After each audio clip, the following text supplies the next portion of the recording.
Reflexión de la semana 4, Éxodo capítulos 22 al 40. En esta semana, al leer los capítulos finales del Éxodo, hemos sido testigos de cómo Dios establece leyes y normas para su pueblo. Establece un pacto con ellos y les instruye a acercarse a la adoración. A lo largo de estos capítulos, vemos la continua fidelidad de Dios hacia Israel, la importancia de la obediencia a su voluntad y cómo la presencia de Dios en medio de su pueblo marca la diferencia en todo lo que hacen. A través de los mandamientos y las leyes dadas en estos capítulos, Dios no solo estaba creando una estructura social para su pueblo, sino también revelando su santidad y el modo en que su pueblo debe reflejar esa santidad en su vida diaria. Las leyes civiles, religiosas y morales apuntan hacia la justicia, el cuidado mutuo y la pureza en la relación con Dios. Además, la construcción del tabernáculo es un recordatorio de que Dios no solo está por encima de su pueblo, sino que desea morar entre todos ellos. Uno de los temas clave que surge en estos capítulos es la santidad de Dios. El pueblo de Israel es llamado a ser un pueblo apartado, diferente a las naciones que los rodean. La construcción del tabernáculo y la institución de los sacrificios reflejan esta verdad. La cercanía de Dios requiere pureza, sacrificio y reverencia. Sin embargo, a pesar de la santidad de Dios, Él elige estar presente con ellos, lo que demuestra su gran amor y el deseo de restaurar la relación con la humanidad. Por otro lado, el pecado del pueblo de Israel al adorar un becerro de oro nos recuerda la fragilidad humana y nuestra tendencia a apartarnos de Dios. Aunque Moisés intercede por el pueblo y Dios muestra su misericordia, el incidente demuestra la necesidad constante de purificación y reconciliación con Dios. Pongamos atención. Este estudio, mis amados, nos invita a reflexionar sobre nuestra propia vida y nuestra relación con Dios. ¿Estamos viviendo de acuerdo a su voluntad y obedeciendo sus mandamientos? ¿Estamos valorando la presencia de Dios en nuestra vida diaria y buscamos mantenernos en santidad con Él?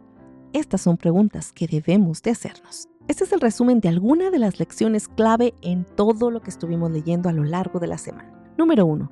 Las leyes y mandamientos. En el Éxodo 22 al 23, Dios establece normas claras para la vida moral, social y religiosa del pueblo de Israel. Estas leyes cubren desde el trato con los demás hasta el descanso sabático y se enfocan en la justicia y la compasión.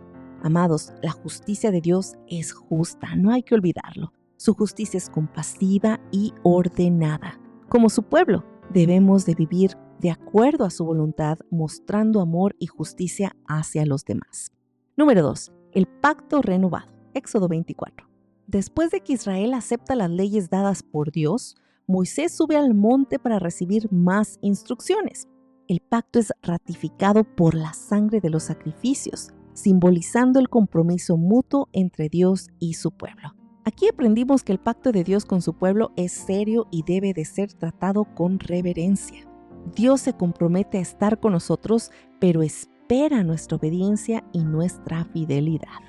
Número 3. Instrucciones para el tabernáculo. En Éxodo 25 al 31, Dios da instrucciones detalladas para la construcción del tabernáculo, un lugar donde Él mora en medio de su pueblo. Este es un símbolo de la santidad y la presencia de Dios en medio de ellos. Aquí aprendimos que la adoración a Dios debe ser reverente y centrada en su santidad. Su presencia en nuestra vida debe ser un motivo de asombro y de respeto. Número 4. El pecado del becerro de oro. Éxodo 32. Mientras Moisés está en el monte, el pueblo de Israel, cansado de esperar, fabrica un becerro de oro para adorarlo. Este acto de idolatría provoca la ira de Dios. Sin embargo, Moisés intercede y Dios muestra misericordia. Amados, esto nos enseña que la idolatría puede tomar muchas formas, pero siempre aparta nuestro corazón de la verdadera adoración que solo Dios merece. Necesitamos constantemente recordar su santidad y apartarnos del pecado. Número 5. La renovación del pacto y la restauración. Éxodo 33 y 34. Después de la apostasía del pueblo, Moisés intercede por ellos y Dios, en su misericordia, renueva el pacto. Este acto de restauración demuestra el corazón perdonador de Dios y su disposición a restaurar la relación con su pueblo.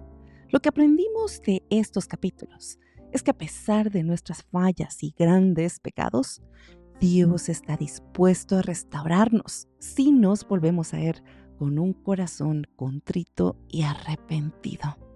Número 6. La construcción del tabernáculo en Éxodo 35 al 40. El pueblo de Israel, obedeciendo todas las instrucciones de Dios, construye el tabernáculo. Al final, la presencia de Dios desciende sobre el tabernáculo, demostrando que Él está con su pueblo. Gloria al Señor. Lo que aprendimos es que la obediencia a las instrucciones de Dios lleva a la bendición de su presencia. La presencia de Dios, mis amados, es un regalo verdaderamente invaluable e incomparable y debe de ser el centro de nuestra vida. En 1 de Pedro 1:16 dice, porque escrito está, sed santos, porque yo soy santo. El apóstol Pedro le escribía a los creyentes dispersos en varias regiones, animándolos a vivir una vida que reflejara la santidad de Dios. Pedro cita el Antiguo Testamento, recordando a los cristianos que la santidad no es opcional, sino un mandato divino. Amados, la santidad de Dios es un modelo para seguir para todos los que son llamados a ser su pueblo. Las leyes dadas en el Éxodo y la construcción del tabernáculo nos demuestran la santidad de Dios y el llamado a que su pueblo sea igualmente santo. La santidad no es solo una característica de Dios, sino un mandato para todos aquellos que desean entrar en su presencia y cumplir su voluntad.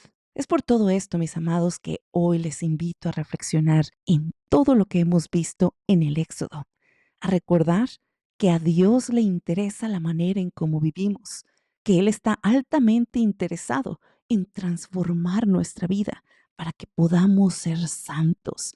De la misma manera como se lo pidió a los israelitas, Él continúa dándonos esa misma invitación día a día. Como Él es santo, Él llama constantemente a su pueblo a ser santo, a vivir en obediencia a su voluntad para poder reflejar en nuestras vidas una manera de honrar su presencia, su misericordia y gran amor por todos nosotros. Gracias, Señor. Vamos a orar. Gracias, Padre amado, por mostrarnos tu santidad y por llamarnos a vivir de acuerdo a tu santa y perfecta voluntad. Padre, te pedimos perdón por todos los momentos en los que nos hemos apartado de ti, en los que hemos puesto otras cosas o situaciones antes de escuchar tu palabra. Perdónanos por seguir nuestros propios deseos sin pensar qué es lo que tú realmente deseas de nosotros. Ayúdanos, Señor, a vivir de una manera santa y obediente. Enséñanos a buscar tu presencia como lo más importante en nuestras vidas y moldea nuestras vidas para que podamos reflejar tu santidad en todo lo que hacemos, a que tu presencia sea el centro de toda nuestra vida. Oramos todo esto en el nombre poderoso de Jesucristo. Amén y amén. Recuerden, mis amados, que el día de mañana es el día de descanso. Puedes dejar este plan de lectura por este día y reflexionar sobre todo lo que has aprendido o repasar lo que no comprendiste o lo que se te pasó y no tuviste tiempo durante la semana. Y sobre todo, buscar renovar tu fe en la santidad de Dios, deseando que su presencia more en tu vida. Y no olvides hacerte las preguntas de reflexión diarias. ¿Cómo se revela el carácter de Dios en todos estos versículos que leemos? ¿Qué podemos aprender de Él? ¿Y en qué parte de estos versículos pudimos encontrar a Jesús? ¿Cuáles fueron las enseñanzas de todos los capítulos? ¿Y cómo las podemos aplicar a nuestra vida? Y recuerden, mis amados, que cada día es una nueva oportunidad para confiar en la dirección de Dios y para descansar en su presencia, avanzando con la certeza de que Él está con nosotros, guiándonos hacia su propósito eterno. Que Dios te bendiga. Se despide Alejandra Higgs. Hasta la próxima.